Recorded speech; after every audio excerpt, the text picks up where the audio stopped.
We choose to go to the moon. We choose to go to the moon. We choose to go to the moon in this decade and do the other thing.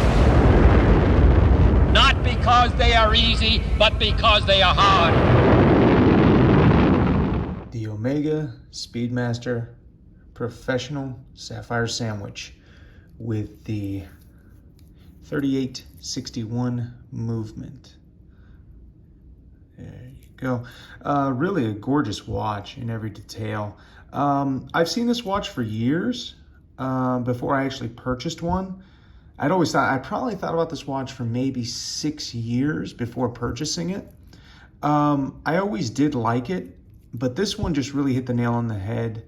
The Sapphire Sandwich with the exhibition case back, the great movement, as well as really what sold me was this bracelet as well, like more than the cherry on top for me. I love this bracelet. It is such a phenomenal bracelet. Does everything I want, nothing that I don't need. It's got even some micro adjustments, which I will add in some cutaways as well to this video. The bracelet also, it's like it tapers. It's like a 20 millimeter to, I believe, a 15 millimeter. I don't know, let me know in the comments. But it's like this Art Deco style to the clasp on the back, which is just, man, it's great. I love it. I think it's great. It also fits my wrist really like a glove. It's very, very comfortable. As you can see, easy on, easy off. The watch itself, standard black. I would love a panda, but this is just amazing as well. As you can see, it is the sapphire crystal, not the hexaline. I can't remember how you say it, but it's basically what the astronauts actually wore in space for all their missions, opposed to the sapphire crystal because they were afraid that it would shatter, I guess, in space. I don't know. I'm not a rocket scientist, so I don't know personally. But I love that Omega has basically always gone with this vintage aesthetic.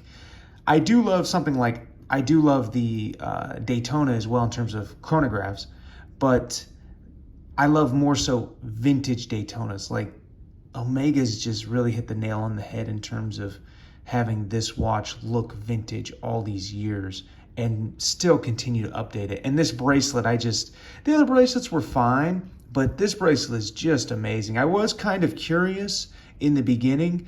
I was like, oh, okay, that's a pretty big taper from, 20 to 15. I don't know, how would that feel? For me, I think it's the perfect choice. I was thinking maybe 18, go to 20 to 18, but no, the 15 is just perfect for this watch because it kind of gives it a more classier feel.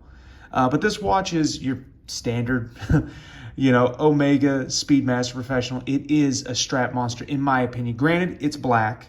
Black tends to go with everything. Let me clean off some of those smudges. Black tends to go with almost everything. Also, this is a 42 millimeter, as I'm sure all of you know that are watching this video. You probably know more about this watch than myself. I've owned this for more than a hot minute. It also is a grail watch to me also. It just performs very well. As you can see, the actual chronograph of itself is in its movement right now. Go ahead and stop it. Bring it back. Let me focus. There we go. Put it back on wrist. So my wrist, for those of you that obviously don't know me, my wrist is just under 7.5 inches around. And this is a 42 millimeter, which black watches tend to wear smaller. Like it's less than a 42, even though it's not, but they tend to wear smaller. And I remember going into an AD a long time ago because I saw this watch in a display and I just thought it looked amazing. I was like, oh, that looks so cool.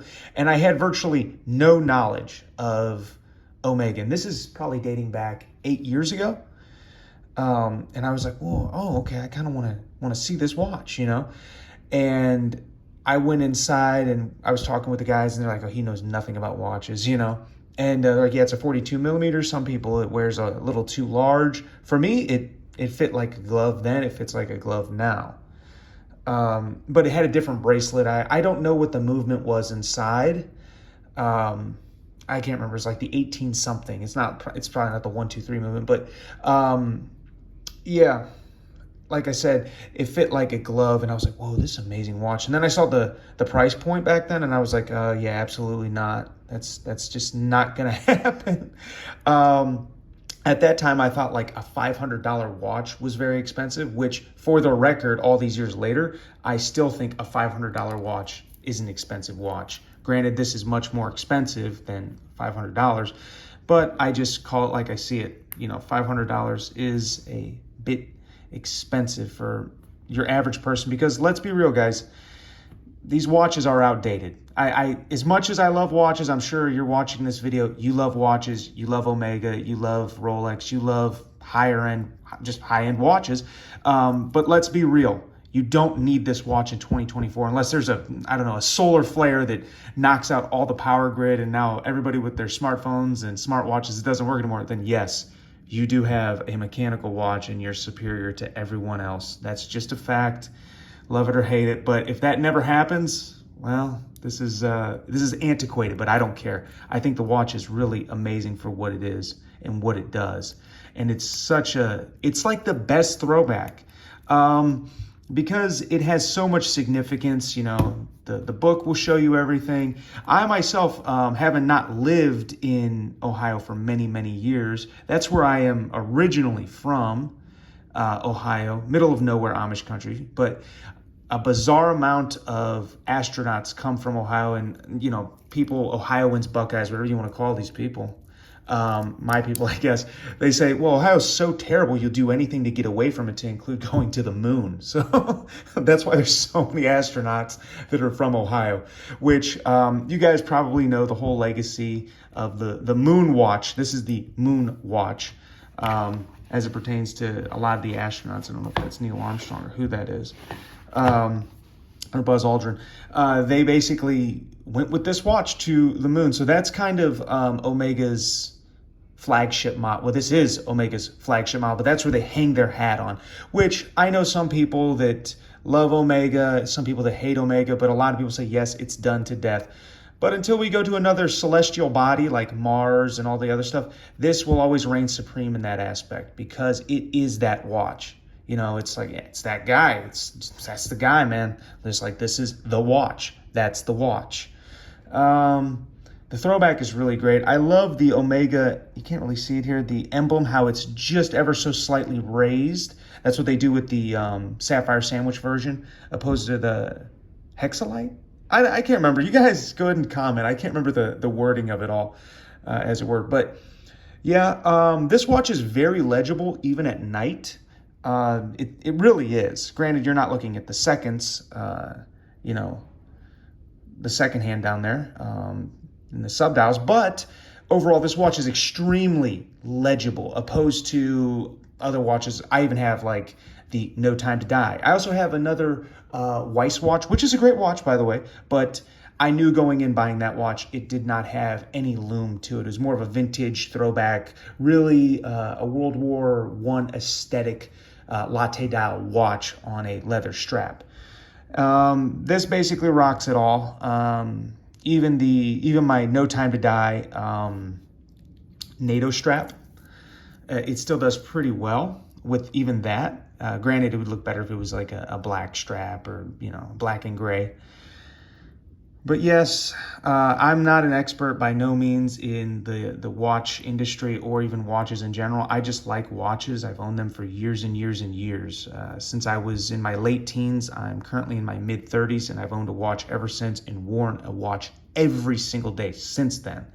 So it's not like I'm new to the game, but I'm half new to the luxury watch, as it were, because this was actually my first luxury watch purchase, which my wife's watch is not a luxury watch, but is that a luxury watch? I mean, it's like a $2,500 watch. To me, that's a luxury watch, but it's not an Omega, you know, or a Rolex for that matter. One thing that some people love or hate is it's a manual watch, so you gotta wind it, you know, do your thing and wind it up. I'm fine with that. Personally, I prefer an automatic watch, but this is keeping in with the aesthetic of this watch. For me, in order to make this watch completely perfect, are just a couple gripes. If we could still keep that thinness, but it would suck because you would lose the exhibition, because this case back is just gorgeous, man. It is just a thing of genuine beauty. It really is. You got to see it in person to really appreciate it. But at any rate, if it was an automatic watch, you would lose some of that beautiful backing. You'd still get some of it. You'd have to swing it around there, but you could still see it. I would like for this to be an automatic watch for me personally. And just have more water resistance and maybe some screw down crowns for the pushers here. Or I guess screw down pushers. I don't know how you want to say it.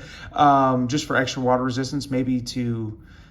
I don't know. I think this is a 10 bar possibly, but it'd be nice for it to be just a little bit more water resistant and an automatic watch, and then it would be a perfect watch. But even without those, it's a Moonwatch, so I'm fine to forego the waterproofness of it. It's like there's no water on the moon, okay? So I think that's okay.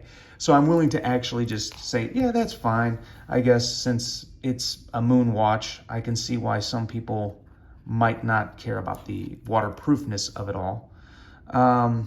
I'm not sure why they went with the manual one watch. Maybe you guys would know. Maybe there was something weird about the gravity. Like, well, maybe we need to have a manual watch instead of an automatic watch because gravitational pulls or something. I have no idea.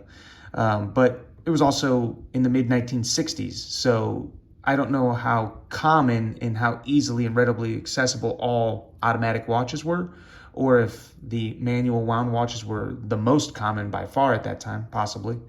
Let me know. But I do love the fit, the feel, the finish of this watch. I think it is phenomenal. It wears great on the wrist. It's nice and flat. It's easy wearing as well. It's heavy, but not so heavy to where, oh, this is a big old honking watch. You just know you have something on your wrist. And the bracelet itself, like I said, with that beautiful Art Deco small 15 millimeter clasp, is just gorgeous. This is a beautiful watch to wear. It's mostly like my dress watch. I wear my No Time to Die Omega Speedmaster mostly every day. But then this one I'll pop out maybe every, 2 days-ish a week. I'll put this on. But yeah, it's very classy with this nice polished but also brushed bracelet. So yeah, that's my review of the Omega Speedmaster Professional Sapphire Sandwich. I believe this watch came out in 2021. I believe that's when the watch line started with this movement, the 3861. Gorgeous watch. If you could pick it up and you're into the market for chronographs, I would suggest going with this. Even over the Daytona, if you like a more vintage aesthetic. The Daytonas, they're beautiful watches and they're great. Because let's be real, that's who's always who they're always compared to is Daytonas and Speedmasters. I love the vintage aesthetic, so and I also love Omega. I am an Omega fanboy, but also I'm a Rolex fanboy as well. But I love the vintage aesthetic. Now, if it was a vintage Rolex Daytona, I'd have to get hands on both, even though this would be superior in all ways because of the movements and other things. But this watch is just gorgeous. I don't really have any intentions of ever selling this watch either. It was a gift to myself on my 35th birthday. I was like, you know what? I've been looking at this watch for years. I really want it. I have the money. I'm just going to go out and pick it up. And I did just that. I picked it up in Southeast Asia where I live currently. And I'm a huge fan of it.